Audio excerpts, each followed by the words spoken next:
조합제TV 시청자 여러분 안녕하십니까. 2023년 4월 5일 식목일 오후 4시 34분입니다. 건국 이래 미국 전직 대통령이 처음으로 형사재판에 회부되어 가지고 한국 시간으로 오늘 새벽에 트럼프 대통령이 법정에 섰습니다. 뉴욕 맨해튼 형사법원에 출두해가지고 유죄를 인정하느냐 마느냐는 질문에 나는 무죄다 하는 주장을 했습니다. 이를 기소인부 절차라고 합니다. 기소인부 절차는 arraignment라고 그러는데 판사가 기소된 피고인에게 기소 사실을 인정하느냐 또는 인정하지 않느냐, yes or no 이렇게 묻습니다. 인정한다 하면은 바로 형량을 정하는 그런 절차가 나오고 선고가 이루어집니다. 그러나 인정하지 않는다면은 그때부터 이제 재판 절차에 들어가는 건데, 오늘 재판정 앞줄에 마련된 피고인 자리에 변호팀과 함께 착석한 트럼프는 50여 분 내내 무죄를 주장할 때 외에는 침묵을 지켰다고 합니다. 기소 인부 절차를 진행한 후안 머천 판사는 트럼프 전 대통령에게 소셜 미디어를 통해서 대중을 선동하지 않도록 경고를 했습니다. 기소 인부 절차 직후 진행된 기자회견에서 기소를 했던 엘빈 브레그 맨해튼 지검장은 트럼프 전 대통령의 성추문 입막음 사례가 널리 알려진 성인 배우 스토미 데니얼스 사건 외에도 2건이 더 있다고 공개를 했습니다.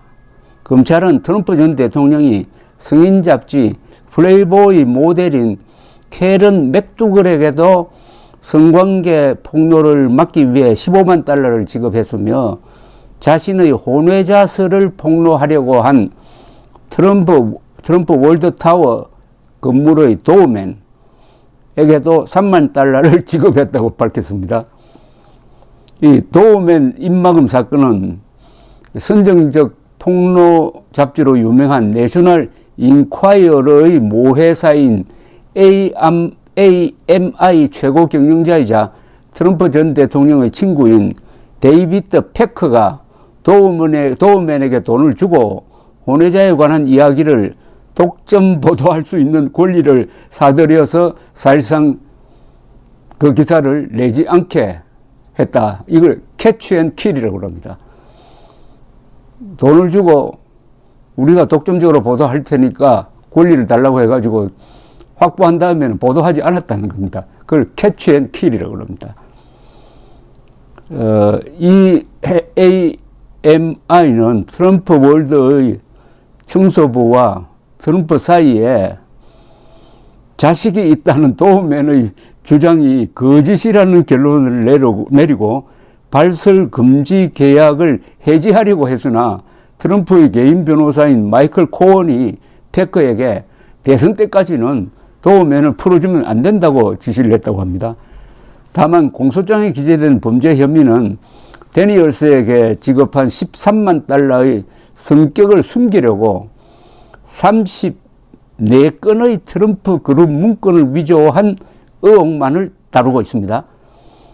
따라서 도우맨과 맥두글에 대한 입막음 돈 지급 사실은 기소 사실을 입증하는 사례 정도로만 재판에서 활용될 가능성이 크고, 이제 장부를 조작했다, 또 이런 사실이 알려지는 것을 막기 위해서 돈을 주었다, 이건 선거법에 위반된다, 뭐 이런 혐의가 지금 적용되었는데, 건수로는 34건의 중범죄 혐의가 적용되었는데, 그래도 중범죄 중에서는 가벼운 편에 속합니다.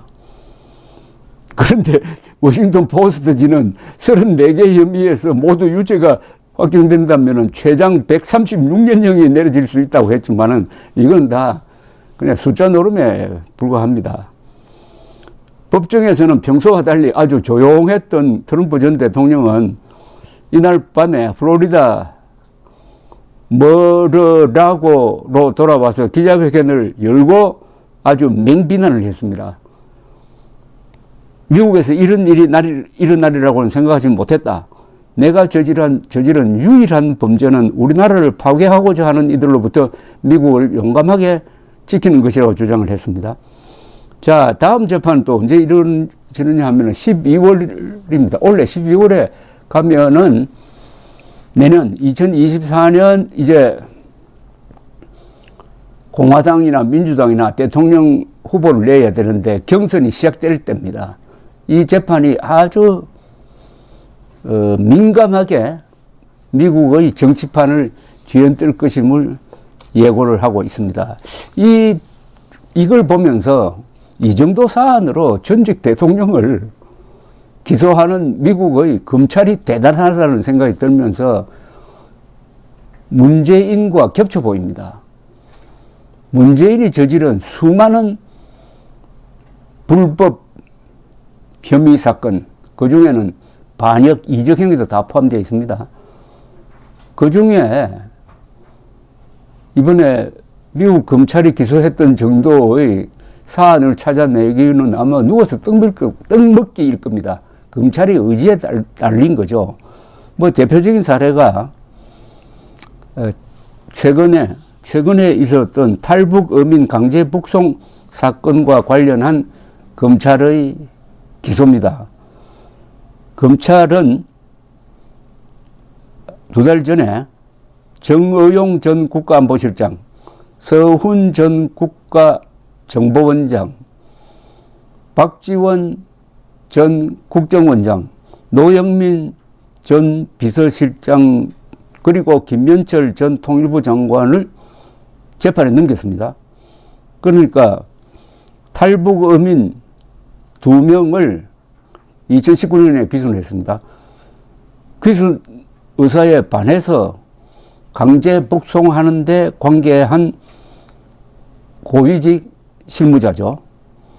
검찰은 정의용 전 실장 등이 탈북 어민들을 강제로 북한으로 보내면서 공무원들에게 직권을 남용했고 어민들이 국내의 형사사법 절차를 밟지 못하게 했다고 보았습니다.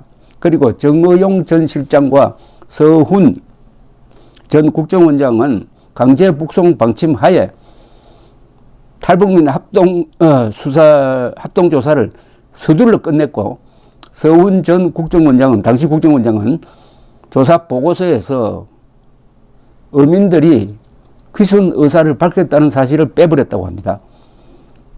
그래서 검찰은 안보라인 컨트롤 타워 역할을 한 정의용 전 실장을 최종 책임자로 지목했고, 서 전 원장도 못지않게 책임이 있다고 보았습니다.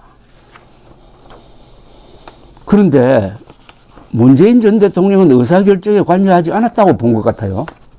이게 말이 됩니까? 아니, 수족은 다 기소해달라고, 벌을 받게 해달라고 했는데 그 수족을 움직이는 머리가 있지 않습니까? 그 머리가 문재인 대통령 아닙니까? 더구나 남북 관계에서 김정은에게 잘 보여주기 위해서 지금 탈북 어민 2사람을 북한으로 보냈는데, 이런 결정을 정의용, 서훈, 노영민 이런 사람들이 마음대로 할 수 있습니까? 이게 대통령 중심제인데, 문재인 대통령의 강력한 의지가 있었다는 것 아닙니까? 그러니까 이런 무리를 한 거 아닙니까? 이런 범법 행위를 한 것 아닙니까? 공무원이 범법 행위를 하면 나중에 처벌받는다는 거는 각오를 해야 되는데, 내 뒤에는 대통령이 있고 대통령이 시키는 거니까 할 수 없다, 또는 대통령이 막아주겠지 해가지고 한 거는 뻔한 것 아닙니까? 그런데 우리 검찰은 문재인 당시 대통령에게 책임을 묻지 않았습니다. 이거 재수사해야 됩니다. 트럼프와 똑같이 문재인 전 대통령을 수사하고 기소할 수 있어야 대한민국이 떳떳하게 민주국가라고 할 수 있는 것 아닙니까? 대한민국의 민주주의 수준은 외국에서는 매우 높게 봅니다. 완전한 민주국가로 분류되는 세계 20개 정도의 나라에 들어가는데 그렇게 하려면은 전직 대통령에 대한 수사를 공평하게 해야죠. 즉 박근혜, 이명박 두 전 대통령에게 적용되었던 아주 그물망이 치밀한 딱 그 기준을 문재인에게 들이대면은 문재인을 기소하지 않고 견딜 수가 있습니까? 이번 트럼프 기소를 보면서 다시 한번 윤석열 정부의 검찰이 해야 할 일이 뭐냐 하는 것을 상기하게 되었습니다. 윤석열 정부는 총력을 다해서 문재인 정부 시절에 있었던 국가 반역 그리고 중대범죄에 대한 수사를 해서 의법 처리해야 합니다. 그렇게 하지 않으면 후환을 남기게 될 것이고 후회하게 될 것입니다. 감사합니다.